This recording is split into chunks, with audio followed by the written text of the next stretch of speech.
તો ગઈ વખતે આપણે જ્યારે અલગ થયા, જુદા પડ્યા, ત્યારે આપણે વૈદિક યુગની વાત કરી હતી અને આજે આપણે ઉત્તર વૈદિક યુગ અને મહાજન પદ વિશેની થોડીક વાત કરીશું. ઉત્તર વૈદિક યુગ એટલે એવો સમય કે જેમાં આર્થિક દ્રષ્ટિએ વિકાસ થયો, પણ સામાજિક સાંસ્કૃતિક દ્રષ્ટિએ પતન થયું. એ યુગને આપણે ઉત્તર વૈદિક યુગ તરીકે ઓળખી શકીએ. ઉત્તર વૈદિક યુગ એટલે જે વૈદિક યુગની વ્યવસ્થા હતી એમાં કંઈક અધોગતિ આવી એમ આપણે કહી શકીએ. આર્થિક રીતે તો વિકાસ થયો, કારણ કે ઉત્તર વૈદિક યુગની શરૂઆત એ લોખંડની શોધ અથવા તો લોખંડના ઉપયોગથી થઈ. ઉત્તર પ્રદેશના એટા જિલ્લામાં અતિરંજી ખેડા, આ નામ યાદ રાખજો, અતિરંજી ખેડા. એ અતિરંજી ખેડા પાસેથી સૌ પ્રથમ લોખંડના ઉપકરણ ઓજારો આપણને મળ્યા છે. ભારતમાંથી સૌ પ્રથમ લોખંડના ઓજારો આપણને અતિરંજી ખેડા ખાતેથી મળ્યા છે અને એ સમયથી ઉત્તર વૈદિક યુગની શરૂઆત થઈ.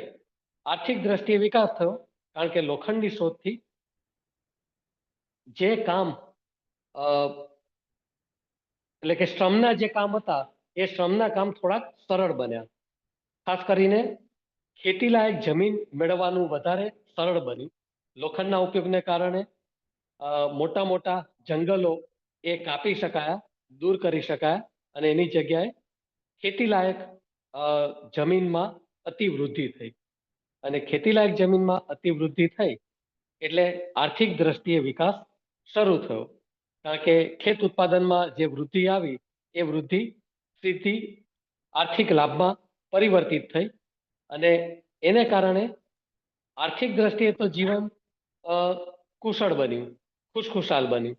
પણ હંમેશા આપણે જાણીએ છીએ કે પૈસો કે આર્થિક વૃદ્ધિ એ બાકીની બાબતો માટે નુકસાન કરતા પુરવાર થાય છે.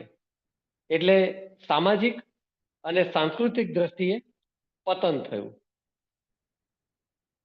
ખાસ કરીને સમાજના જે અશક્ત વર્ગ હતા એવા વર્ગોનું પતન થયું. એટલે સ્ત્રીઓ છે અથવા તો ગરીબ વર્ગ છે, એમની મુશ્કેલીમાં વધારો થયો અને એમનું સ્થાન નીચું ગયું. હવે ઉત્તર વૈદિક યુગના સાહિત્ય સ્ત્રોત જે કહેવાય એ સ્ત્રોતમાં ઋગ્વેદ સિવાયના બાકીના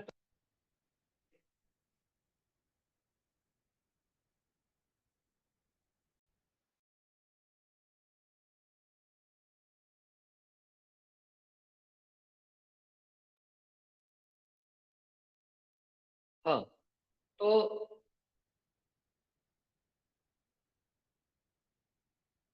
ઉત્તર વૈદિક યુગમાં ઋગ્વેદ સિવાયનું જે સાહિત્ય છે, જેમાં યજુર્વેદ, સામવેદ અને અથર્વવેદ એ ત્રણ વેદોનો સમાવેશ થાય છે, કે જેની રચના એટલે કે લેખન કાર્ય, રચના તો વેદોની અગાઉ થઈ ગઈ હતી, કારણ કે આ શુદ્ધ સાહિત્ય છે એવી વાત આપણે કરેલી કે શરૂઆતમાં ગુરુ એના શિષ્યને આ વેદો ગોખાવતા હતા અને સાંભળીને એ વેદો મોઢે કરતા હતા, એટલે એને શુદ્ધ સાહિત્ય કહેવામાં આવે છે. તો બાકીના ત્રણ વેદોનું લેખન કાર્ય એ ઉત્તર વૈદિક યુગમાં થયું. એ ઉપરાંત બીજા કેટલાક ગ્રંથો, જેમાં રામાયણ અને મહાભારત, જેનું મૂળ નામ જય સંહિતા છે, એ મહાભારત અને રામાયણની રચના આ જ કાળ દરમિયાન થઈ. એ ઉપરાંત પાણિનીનું અષ્ટાધ્યાય, એક નિઘંટુ નામનો બીજો ગ્રંથ છે, એ બધા અને છ દર્શનો, એ છ દર્શનોની રચના એ ઉત્તર વૈદિક યુગમાં થઈ એમ આપણે કહી શકીએ. જે છ દર્શન હતા એમાં પહેલું દર્શન છે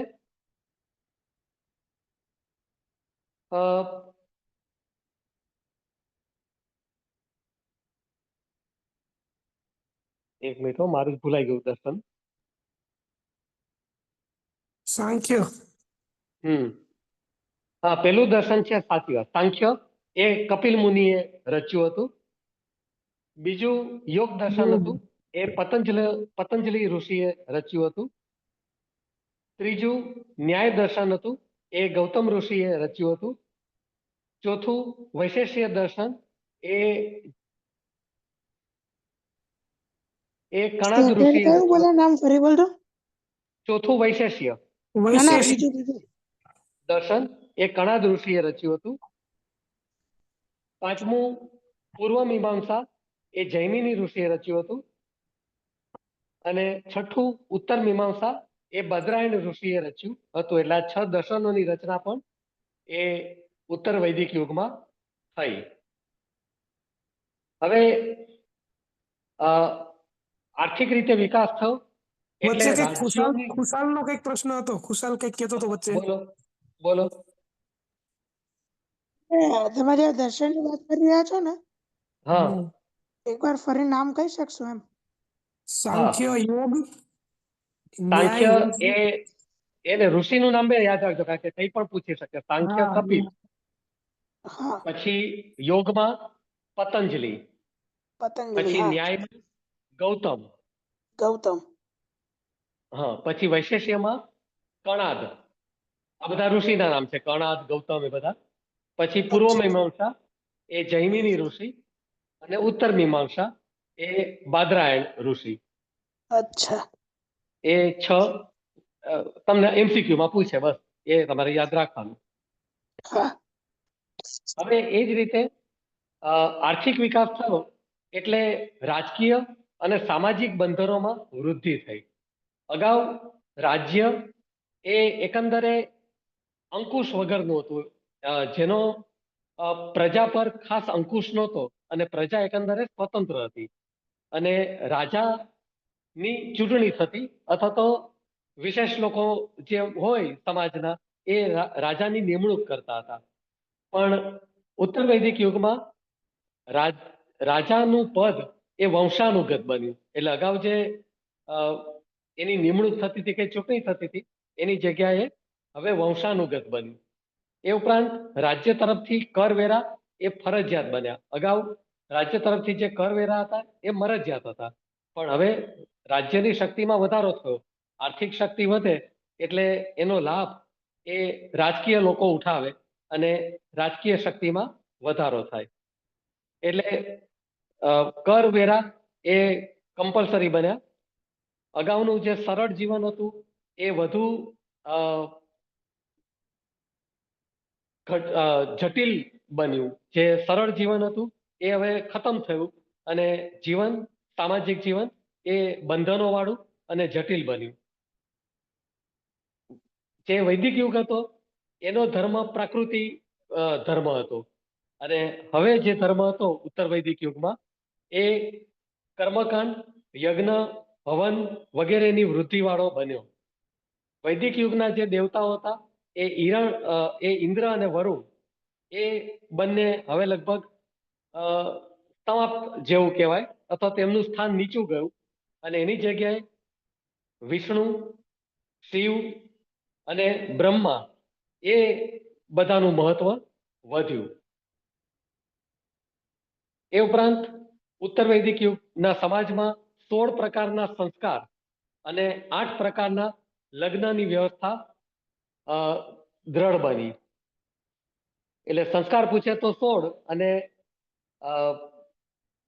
લગ્નના પ્રકાર પૂછે તો 8. તો એની જટિલતા કહેવાય. અગાઉ આ બધું બહુ સરળ હતું, લગ્ન અને બધું સરળ હતું. કુટુંબ વ્યવસ્થા, સંયુક્ત કુટુંબ પ્રથા તો હતી, પણ વૈદિક યુગમાં પતિ અને પત્ની બંનેના કુટુંબો એક સાથે જ રહેતા હતા. એને બદલે ઉત્તર વૈદિક યુગમાં પત્નીનું કુટુંબ અને પતિનું કુટુંબ એ પણ અલગ થયા. એટલે સંયુક્ત કુટુંબ પ્રથા તો ચાલુ રહી, પણ એમાંથી પત્ની એટલે કે સ્ત્રી અને પુરુષના કુટુંબો અલગ થયા. એટલે હવે પુરુષના કુટુંબમાં સ્ત્રીને રહેવાનું થતું હતું. હવે જે લગ્નના 8 પ્રકાર છે, એમાં પહેલો પ્રકાર છે બ્રાહ્મણ, અને 8 પ્રકારમાંથી પ્રથમ 4 પ્રકાર એ સમાજ માન્ય છે, અને છેલ્લા 4 પ્રકાર છે એને સમાજ યોગ્ય ગણતો નથી, પણ છતાંય 8 પ્રકારના લગ્ન માન્ય હતા. તો પેલું લગ્ન આવે છે, એ લગ્નને બ્રાહ્મણ લગ્ન કહેવામાં આવે છે. બીજા પ્રકારના લગ્નને દેવ લગ્ન કહેવામાં આવે છે. ત્રીજા પ્રકારના લગ્નને આર્ષ લગ્ન કહેવામાં આવે છે. ચોથા પ્રકારના લગ્નને પ્રજાપાત્ય લગ્ન કહેવામાં આવે છે. હવે જે 4 પ્રકાર છે એને સમાજ માન્ય નથી કરતો, પણ છતાં એકવાર લગ્ન થઈ જાય એટલે પછી એ લગ્ન ચાલુ રહેતા. એમાં 5મો પ્રકાર હતો અસુર, 6થો હતો ગંધર્વ, 7મો હતો પિશાચ અને 8મો હતો રાક્ષસ. હવે એમાં ગંધર્વ લગ્ન પ્રકાર એટલે એકચ્યુઅલી લવ મેરેજ, પણ છતાંય તે સમયના સમાજે એને અયોગ્ય પ્રકારમાં મૂક્યો છે. બાકી ગંધર્વ લગ્ન એટલે સ્ત્રી અને પુરુષની સંમતિથી અને પ્રેમ કર્યા પછીના લગ્ન પ્રકાર તરીકે તમે એને ગણી શકો, પણ છતાંય એ સમયના સમાજે એને ખરાબ પ્રકાર ગણ્યો છે. એટલે એના પરથી સમજી શકાય એમ છે કે આ સમાજ એટલે કે સામાજિક અને સાંસ્કૃતિક દ્રષ્ટિએ ઉત્તર વૈદિક યુગ એટલે પતનનો સમય ગણી શકાય. યજ્ઞમાં ખૂબ ખર્ચાળ યજ્ઞો શરૂ થયા હતા અને એમાં મોટા પાયે પશુ સર બલિ અપાતો હતો. અને હલો જે રાજાઓ હોય એ મુખ્યત્વે પોતાનું વર્ચસ્વ સ્થાપવા માટે રાજસૂય યજ્ઞ, અશ્વમેઘ યજ્ઞ જેવા યજ્ઞો કરતા હતા. એ સર એક ઉપરાંત ક્વેશ્ચન છે. શું ફરી બોલો? સર એક ક્વેશ્ચન છે, આપણે ઓલા લગ્નના પ્રકાર કીધા એની અંદર થોડી માહિતી મળી શકે? એમ વિધિ શું હતી થોડી અંદરથી થોડું? એ મેન્સમાં હું આપીશ તમને. આમાં તમારે ઓકે. એમસીક્યુ ની તૈયારી કરવાની છે ને, તો પછી યસ યસ. લેક્ચર બહુ લાંબુ થઈ જાય, એટલે હું ઓકે. જલ્દી. સર એક હેલો હા બોલો. સર, મારો એક ક્વેશ્ચન છે. મીન્સ હમ. કે આ જે તમે બધા નામો કીધા ને હિસ્ટ્રી સ્ટાર્ટિંગમાં, જે પછી આ યુગના ને આના લગ્ન પ્રકારો ને, તો સર એ ખાલી નામો તમે જરાક ઇંગ્લિશમાં રિપીટ કરી શકશો, જેથી કરીને મને ખબર પડે? ઇંગ્લિશમાં તો કાંઈક નામ હા આનું ઇંગ્લિશ તો કે બ્રાહ્મણ લગ્ન પ્રકાર છે, તો એનું અંગ્રેજી બ્રાહ્મણ જ બોલાશે.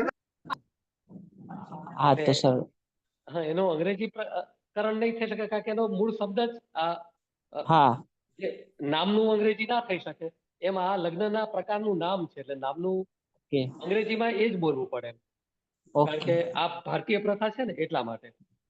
હા એટલે તમારે ઇંગ્લિશનું પેપર આવશે ને, કારણ કે તમે ભાષા તરીકે ઇંગ્લિશ સિલેક્ટ કરશો પેપર આપવા માટે, તો એમાં હા લખાઈને તો આ જ આવશે, બ્રાહ્મણ, ઓકે અસુર, આર્ષ, એ જ લખાઈને આવશે.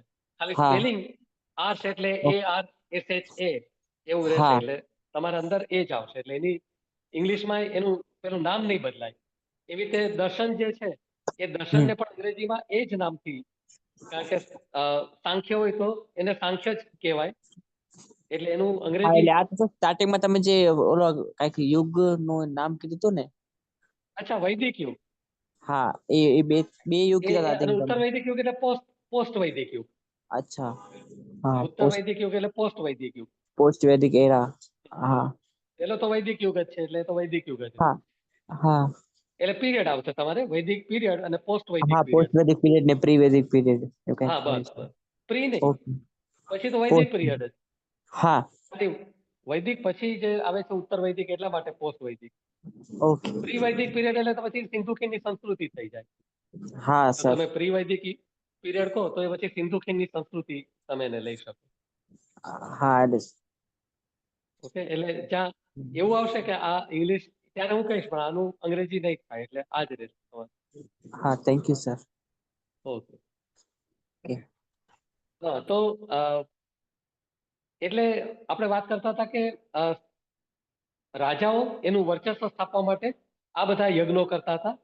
યજ્ઞના નામ પણ એ જ રહેશે, અંગ્રેજીમાં એના નામ બદલાશે નહીં. એટલે રાજસુ યજ્ઞ, અશ્વમેઘ યજ્ઞ, વાજપેયી યજ્ઞ, એ પ્રકારના યજ્ઞ હતા. ઉત્તર વૈદિક એટલે કે પોસ્ટ વૈદિક પીરિયડમાં એક પુષ્ણ નામના નવા દેવતા આવે છે. આ પુષ્ણ નામના દેવતા વૈદિક યુગમાં હતા ત્યારે પશુના દેવતા હતા. ઉત્તર વૈદિક યુગમાં એ પુષ્ણ નામના દેવતા એ શુદ્રના દેવતા તરીકે માન્ય રહ્યા, એટલે કે શૂદ્રના પણ એક દેવતા એ ડિટેલમાં માહિતી કૃષ્ણ. આપી શકશો તમે? સારી. આ જે યજ્ઞ ને બધું તમે અત્યારે સમજાયું ને, હા, એ તમે ડિટેલમાં કહી શકશો એના વિશે? એ મેન્સમાં આમાં તમે ખાલી MCQ ની જ તૈયારી કરો ત્યારે, એટલે અચ્છા. ડિટેલમાં હું એટલે જ નથી કહેતો કે એ યજ્ઞમાં શું થતું, એ પછી તમારું મૂળ MCQ પરથી ધ્યાન હટી જશે ને તમારું ધ્યાન એમાં જતું રહેશે. એટલે એટલા માટે અત્યારે ખાલી તમને એમ પૂછે કે રાજાઓ કયા નીચેનામાંથી કયો યજ્ઞ કરતા હતા, તો એમાંથી રાજસૂય યજ્ઞ આપ્યો હશે અને બાકીના જે યજ્ઞ હશે એ બીજા જ હશે કે જે રાજા નહોતા કરતા, જે સામાન્ય લોકો કરતા હોય કે એ પ્રકારના યજ્ઞના નામ આપ્યા હશે. એટલે તમારે રાજસૂય યજ્ઞ, અશ્વમેઘ યજ્ઞ અને વાજપેયી યજ્ઞ, આ 3 યજ્ઞ રાજાઓ કરતા હતા.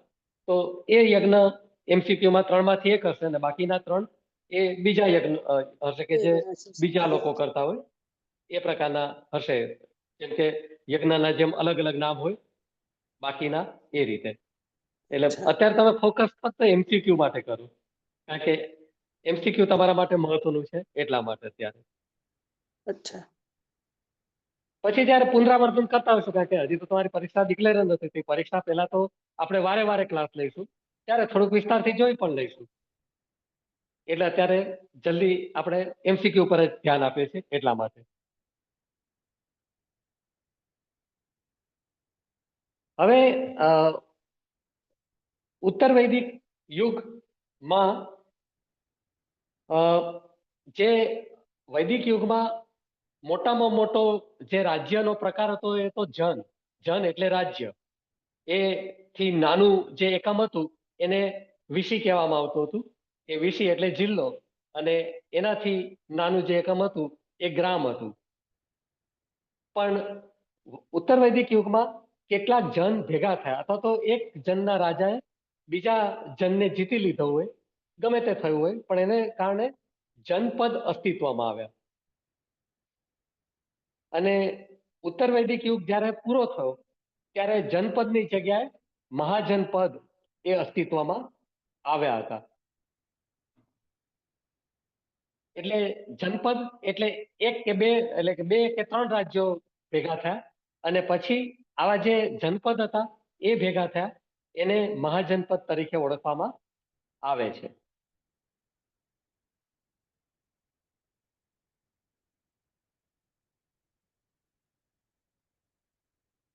બસ, તો ઉત્તર વૈદિક યુગનો જે તમારે યાદ રાખવાનું હતું એ આટલું જ હતું. એમાં ખાસ બીજું કંઈ, હા, એક વાત ખાલી ચોખવટ કરી દઉં કે વૈદિક યુગ દરમિયાન આપણે જે આશ્રમ વ્યવસ્થા કહી હતી, એ આશ્રમ વ્યવસ્થા એ ઉત્તર વૈદિક યુગમાં વધુ સુદૃઢ બને છે. કારણ કે ઉત્તર વૈદિક યુગમાં હવે જીવન એકંદરે સ્થિર થયું હતું. કુટુંબ વ્યવસ્થા અને રાજ્ય વ્યવસ્થા પણ મજબૂત બની હતી. એટલે એમાં આશ્રમ વ્યવસ્થા વધુ દ્રઢપણે અપનાવવામાં આવે છે. અને વૈદિક યુગમાં વર્ણ વ્યવસ્થા એ ખુલ્લા પ્રકારની હતી અને એ કર્મ આધારિત હતી. એ ઉત્તર વૈદિક યુગમાં જન્મ આધારિત બને છે, એટલે કે બંધ પ્રકારની વર્ણ વ્યવસ્થા ઉત્તર વૈદિક યુગમાં અસ્તિત્વમાં આવે છે. એ ઉપરાંત ઉત્તર વૈદિક યુગમાં લોખંડ ઉપરાંત જે બીજી ધાતુના પુરાવા મળ્યા છે એમાં સોનું, ચાંદી, શીશુ વગેરે ધાતુઓનો પણ સમાવેશ થાય છે. અલગ અલગ ધાતુઓ મળી આવી એટલે એ ધાતુનો ઉપયોગ કરનાર કારીગર વર્ગ પણ અસ્તિત્વમાં આવ્યો, અને કારીગર વર્ગની શ્રેણી બની. અલગ અલગ ધાતુનું કામ કરતા કારીગરો, એ ઉપરાંત બીજું બધું કામ કરતા કારીગરો, એની અલગ અલગ શ્રેણી બની, અને એને કારણે એ શ્રેણી આગળ જતા જ્ઞાતિ વ્યવસ્થામાં પરિવર્તિત થઈ. એટલે વર્ણ વ્યવસ્થા માં એમ માની લો કે કારીગર વર્ગનું કામ વૈશ્ય કરતા હતા, તો વૈશ્યમાં સોનાનું કામ કરનારો કારીગર જુદો હોય, લોખંડનું કામ કરનારો કારીગર જુદો હોય, શીશુ છે એનું કામ કરનારો કારીગર વર્ગ જુદો હોય. તો એની શ્રેણી બને, એટલે કે સંગઠન એક જાતનું. અને એ શ્રેણી આગળ જતા પછી જ્ઞાતિ વ્યવસ્થામાં એટલે જ્ઞાતિ વ્યવસ્થા કેવી રીતે અસ્તિત્વમાં આવી, એવી રીતે યજ્ઞ કરનારા જે બ્રાહ્મણો હતા એમનામાં પણ અલગ અલગ પછી પ્રકાર પડ્યા કે આ યજ્ઞ આ બ્રાહ્મણ કરી શકે. વળી યજ્ઞમાં પણ અલગ અલગ કાર્ય કરવાના હોય, તો શ્લોક બોલવાના હોય, પછી પશુનું બલિદાન આપવાનું હોય, તો એ અલગ અલગ જે કાર્ય કરનારા બ્રાહ્મણો હતા એ પ્રમાણે એમની પણ પછી અલગ અલગ જ્ઞાતિઓ આવી. એટલે જ્ઞાતિ વ્યવસ્થા એ આ રીતે ઉત્તર વૈદિક યુગમાં ધીમે ધીમે શરૂ થાય છે. તો એ રીતે ઉત્તર વૈદિક યુગ મેં કહ્યું તેમ સામાજિક અને સાંસ્કૃતિક દ્રષ્ટિએ પતનનો યુગ છે. સ્ત્રીઓનું સ્થાન નીચું ગયું. સ્ત્રીઓને અગાઉ સંપત્તિમાં અધિકાર હતો વૈદિક યુગમાં, એ સંપત્તિનો અધિકાર એનો સમાપ્ત થયો. બાળ લગ્ન, વિધવા વિવાહ પ્રતિબંધ, એ બધા જે દૂષણો છે એ ઉત્તર વૈદિક યુગમાં શરૂ થયું. અને થોડા અંશે સતી પ્રથા પણ શરૂ થઈ, કારણ કે મહાભારતમાં આપણને માદ્રીના સતી થવાનો પ્રસંગ મળે છે. હજી સતી પ્રથા વ્યાપક નહોતી બની, પણ મહાભારતમાં માદ્રી એ સતી થાય છે એ એક પ્રસંગ આપણને મળે છે. એટલે થોડા પ્રમાણમાં સતી પ્રથા પણ શરૂ થઈ હતી. શૂદ્રોનું સ્થાન નીચું ગયું હતું. આશ્રમ વ્યવસ્થાની અંદર આશ્રમ વ્યવસ્થાની અંદર જ જે અલગ અલગ આશ્રમો હતા, બ્રહ્મચર્ય આશ્રમ, ગૃહસ્થાશ્રમ, વાનપ્રસ્થાશ્રમ અને સંન્યાસ આશ્રમ, એમાં શૂદ્રને ફક્ત ગૃહસ્થ આશ્રમ નું પાલન કરવાનું આદેશ હતો, અને બાકીના જે વર્ણો હતા એ ચારે આશ્રમોનું પાલન કરી શકે. એટલે આ રીતે સાંસ્કૃતિક દ્રષ્ટિએ એનું પતન થયું હતું. વૈદિક યુગ અને ઉત્તર વૈદિક યુગ પૂરો થાય એ પછી ભારતમાં આપણે જાણીએ છીએ તેમ જૈન અને બૌદ્ધ ધર્મનો સમય શરૂ થાય છે. અને જૈન અને બૌદ્ધ ધર્મના ગ્રંથો લખાયા, અને એ ગ્રંથોમાં આપણને ભારતની ઐતિહાસિક માહિતી મળવાનું શરૂ થાય છે. કારણ કે વૈદિક યુગ દરમિયાન જે પણ ગ્રંથો લખાયા છે એનો આશય હતો એ મુખ્યત્વે ધાર્મિક બાબતોનો આશય હતો. એ ગ્રંથોનો ઉદ્દેશ એ ધાર્મિક બાબતો વિશે વિગતો લખવાનો એનો હેતુ હતો. એટલે એ બધા વેદોમાં આપણને ઐતિહાસિક માહિતી ખાસ મળતી નથી, પણ બૌદ્ધ ગ્રંથો અને જૈન ધર્મના ગ્રંથો લખાયા એમાં આપણને રાજકીય, સામાજિક અને આર્થિક એ ત્રણેય માહિતી મળે છે. અને પરિણામે ભારતીય ઇતિહાસ અંગે વ્યવસ્થિત માહિતી મળવાનું શરૂ આપણને આ બૌદ્ધ અને જૈન ગ્રંથોમાંથી મળે છે. હવે બૌદ્ધ ગ્રંથમાં અંગોત્તર નિકાય નામનો ગ્રંથ છે. એમાંથી આપણને ભારતના મહાજનપદ વિશે માહિતી મળે છે. અને જૈન ગ્રંથ ભગવતી સૂત્રમાંથી આપણને ભારતના આ 16 મહાજનપદ વિશે માહિતી મળે છે. કારણ કે જ્યારે જૈન અને બૌદ્ધ ધર્મનું અસ્તિત્વ ભારતમાં આવ્યું ત્યારે ભારતની રાજકીય વ્યવસ્થા એ મુખ્યત્વે 16 મહાજનપદ એટલે 16 રાજ્યોમાં ભારત વહેંચાયેલું હતું. એમાં દક્ષિણ ભારતનો ખાસ સમાવેશ નથી થતો. અત્યારનું ઉત્તર ભારત, અત્યારનું પાકિસ્તાન અને અફઘાનિસ્તાન, એ બધા પ્રદેશોનો સમાવેશ આ 16 મહાજનપદમાં થાય છે. એટલે તમારે 16 મહાજનપદ અને એની રાજધાનીના નામ યાદ રાખવાના છે.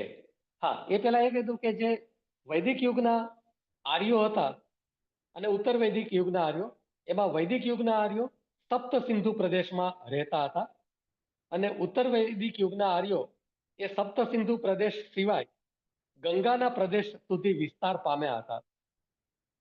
વૈદિક સમયના જે આર્યો હતા એમને ગંગા નદીનો ખ્યાલ હતો, પણ હજી ગંગા નદીના મેદાનોમાં એમણે વસવાટ શરૂ કર્યો નહોતો. એમનો વસવાટ મુખ્યત્વે સપ્ત સિંધુ પ્રદેશ એટલે અત્યારનું પંજાબ, એ પંજાબ પૂરતો એનો વસવાટ સીમિત હતો. પણ ઉત્તર વૈદિક યુગમાં ગંગા સુધીના મેદાનો, વિંધ્યાચળ સુધી પર્વત જે મધ્ય ભારતમાં આવેલો છે એ વિંધ્યાચળ પર્વત સુધી અને હિમાલયના પૂર્વ ભાગ સુધી એમનો નિવાસનો વિસ્તાર અથવા તેમનો ભૌગોલિક પ્રદેશ વધ્યો હતો. આગળ જતા જે એમના રાજ્યો હતા એ મુખ્યત્વે 16 શક્તિશાળી રાજ્યોમાં પરિવર્તિત થયા અને એને આપણે 16 મહાજનપદ તરીકે ઓળખીએ છીએ. એટલે 16 મહાજનપદ તમને એમસીક્યુમાં કાં તો મહાજનપદનું નામ અથવા તો એની રાજધાની એ તમને પૂછતા હોય છે. એટલે એ પણ તમારે તૈયાર કરવી પડે એમસીક્યુમાં. તો એમાં 16 મહાજનપદમાંથી 14 મહાજનપદ અત્યારના ભારતમાં છે અને 2 મહાજનપદ એ અત્યારના પાકિસ્તાન અને અફઘાનિસ્તાનમાં હતા તે સમયે. કંબોજ અને ગાંધાર આ 2 મહાજનપદ એવા હતા કે જે અત્યારના ભારતમાં નથી. તે પ્રાચીન સમયમાં અત્યારના પાકિસ્તાન અને અફઘાનિસ્તાનના પ્રદેશમાં હતા. જે ગંધાર નરેશ મહાભારતમાં આવે છે શકુની, એ ગંધાર એટલે કદાચ અત્યારનું કંદહાર. અફઘાનિસ્તાનમાં જે કંદહાર નામનું શહેર છે, અલબત્ત ગંધારની રાજધાની આ જે મહાજનપદ હતું ત્યારે ગાંધાર રાજ્યની રાજધાની તક્ષશિલા હતી. પણ અત્યારે જે કંદહાર છે એ કદાચ ગાંધાર રાજ્યનો અપભ્રંશ થયેલો શબ્દ હોઈ શકે, કારણ કે જે તક્ષશિલા છે અત્યારે પાકિસ્તાનમાં છે. જે પ્રાચીન તક્ષશિલા હતું એ અફઘાનિસ્તાનમાં નથી, એ પાકિસ્તાનમાં છે. તો કંબોજ અને ગંધાર એ 2 અત્યારના પાકિસ્તાન અને અફઘાનિસ્તાનમાં હતા. બાકીના જે 14 મહાજનપદ હતા એ અત્યારના ભારતમાં હતા. એમાંથી 13 એ ભારતના મુખ્યત્વે 4 રાજ્યો બિહાર, ઉત્તર પ્રદેશ, રાજસ્થાન અને મધ્યપ્રદેશમાં હતા. અને એક જે જનપદ એટલે કે મહાજનપદ હતું એ અત્યારના આંધ્રપ્રદેશમાં હતું. એટલે એ એક જ મહાજનપદ એ દક્ષિણ ભારતમાં ગણાય. એટલે કે દક્ષિણ ભારતમાંથી આ એક જ વિસ્તારનો ઉલ્લેખ આપણને મળે છે. બાકીના દક્ષિણ ભારતની શું સ્થિતિ હતી એ આપણને ખ્યાલ આવતો નથી. તો હવે એ મહાજનપદ અને એના નામ અને એની રાજધાની એ તમે યાદ રાખી લો. પેલું આવે છે મગધ. તો મગધની 2 રાજધાની હતી, ગિરિવ્રજ અને રાજગૃહ. પ્રથમ રાજધાની ગિરિવ્રજ અને પછીની રાજધાની રાજગૃહ. અને આગળ જતા પછી ત્રીજી રાજધાની, પણ ત્યારે પછી મહાજનપદ નથી રહેતું, મગધ રાજ્ય બની જાય છે, જેની રાજધાની પાટલીપુત્ર હતી. પણ એ પાટલીપુત્ર જેની રાજધાની હતી એ મગધ સામ્રાજ્ય હતું, એ મહાજનપદ નહોતું. એટલે મહાજનપદમાં તમને છેતરવા માટે એમ પૂછે કે મગધની રાજધાની કઈ હતી, તો એમાં ગિરિવ્રજ આપ્યું હોય પછી રાજગૃહ નહીં આપે, પણ પાટલીપુત્ર આપી શકે તમને છેતરવા માટે કે તમે પાટલીપુત્ર લખી નાખો. તો એ મહાજનપદ નહોતું, એ તો મગધ રાજ્ય કે પછી સામ્રાજ્ય હતું. એટલે એની 2 રાજધાની તમારે યાદ રાખવાની છે, ગિરિવ્રજ અને રાજગૃહ. પછી આવે છે અંગ નામનું મહાજનપદ, જેની રાજધાની ચંપા છે. મહાભારતમાં પણ આ અંગ રાજ્યનો ઉલ્લેખ છે. પછી વજીસંગ નામનું રાજ્ય છે, એટલે કે મહાજનપદ છે, એની રાજધાની છે વૈશાલી. પછી છે કુશી મહાજનપદ, એની રાજધાની છે વારાણસી. પછી આવે છે કૌશલ રાજ્ય, એની રાજધાની છે શ્રાવસ્તી અથવા સાકેત. એટલે સાકેત પણ પૂછે તો પણ સાચું અને શ્રાવસ્તી પૂછે તો પણ સાચું, પણ બંને સાથે નહીં પૂછે. પછી આવે છે મલ. હા, મેં એક વચ્ચે ભૂલ કરી. જે વારાણસી કઈ એ કાશી નામના મહાજનપદની રાજધાની છે. કાશી નામનું જે મહાજનપદ હતું એની રાજધાનીનું નામ વારાણસી છે. અને મલ જે રાજ્ય હતું એ મલ રાજ્યની રાજધાની હતી કુશીનગર.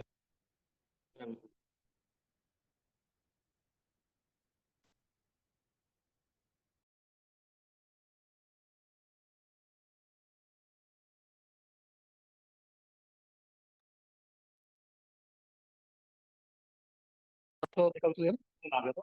તો છેલ્લે મેં કઈ વાત કરી તમને?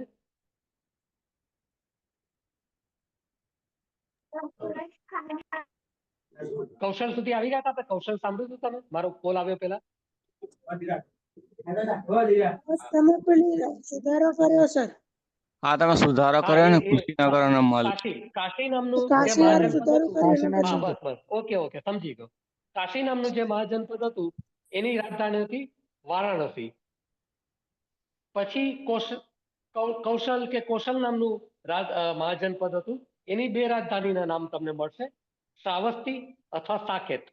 બેમાંથી કોઈ એક પૂછે, કાં તો શ્રાવસ્તી અને કાં સાકેત.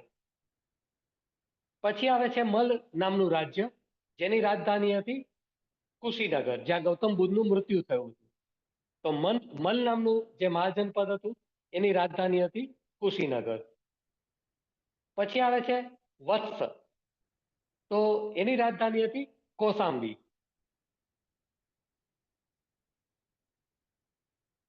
પછી મહાજનપદ આવે છે કુરુ, તો કુરુની રાજધાની હતી ઇન્દ્રપ્રસ્થ. પછી આવે છે પાંચાલ મહાજનપદ, એની રાજધાની હતી અહિછત્ર. પાંચાલ મહાજનપદની રાજધાની છે અહિછત્ર. પછી આવે છે સુરસેન મહાજનપદનું નામ, એની રાજધાની છે મથુરા. પછી આવે છે ચેદી મહાજનપદ, એનો ઉલ્લેખ પણ આપણને મહાભારતમાં મળે છે શિશુપાલ ના નામથી, એટલે કે એનો રાજા.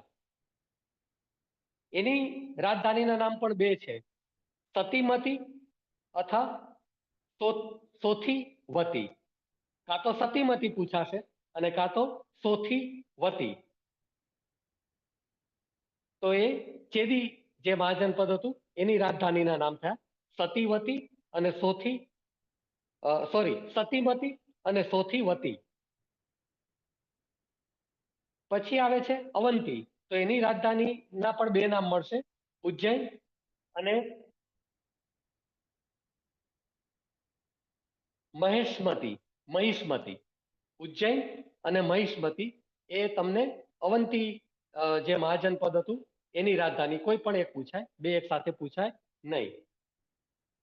પછી આવે છે મત્સ્ય મહાજનપદ, એની રાજધાનીનું નામ છે વિરાટ. પછી અશમક, જે દક્ષિણ ભારતમાં હતું આંધ્રપ્રદેશમાં, એ અશમકની રાજધાનીના પણ બે નામ છે, પોટલી અથવા પોતન. પોટલી અથવા પોતન. એવી રીતે કંબોજ, જે અત્યારના પાકિસ્તાનમાં હતું, એની રાજધાનીના પણ બે નામ છે, એક રાજપુર અથવા હટક. રાજપુર અથવા હટક. અને છેલ્લું મહાજનપદ એટલે ગાંધાર, અને એની રાજધાની તક્ષશિલા. તો બસ આ 16 મહાજનપદના નામ તમારે તૈયાર અને એની રાજધાનીના નામ તમારે તૈયાર કરવા પડશે. હવે જ્યારે આપણે આવતા લેક્ચરમાં મળીશું ત્યારે જૈન અને બૌદ્ધ ધર્મ એની વિગતો લઈશું, અને એ ઉપરાંત પછી જે ભારતમાં સૌથી મોટું અથવા તો પ્રથમ જે સામ્રાજ્ય સર્જાય છે મૌર્ય સામ્રાજ્ય, તેની વિગતો આપણે હવે પછી જે લેક્ચરમાં મળીશું એમાં લઈશું. બોલો, તમારો કઈ સવાલ હોય તો.